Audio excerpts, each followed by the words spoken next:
Dati nagtataka ako kung bakit gustong-gusto ni ama ng kape. Bago umalis patungong trabaho, magkakape. Pag uwi galing trabaho, magkakape. Pagod, timpla ng kape. Masaya, lasing, galit, normal na araw, kape pa rin. Nung tinikman ko naman yung kape, sinikmura lang naman ako.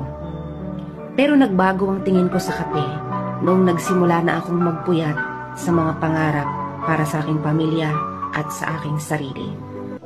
Hindi pala yung kape ang nakaka-addict, yung pakiramdam pala.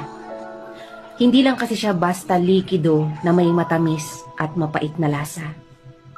Isa siyang pahinga. Bawat higop ng kape, oras mo iyon para sa iyong sarili. Bawat segundo na dumadaan habang hawak ang baso, iyon pala ang espasyo para maisip mo kung ano ang sunod na plano. Sunod na hakbang patungo sa pangarap mong maging ikaw. Habang tumatanda ako, mas nagugustuhan ko na ang kape. Ganon marahil kapag kailangan mo ng saglit na pahinga sa nakakapagod na mundo. Pero kami, masaya na kami dito sa kay San Miguel, Jen Bilog. Ayaw na namin ng kape. Kay Jen Bilog na lang kami with pomelo.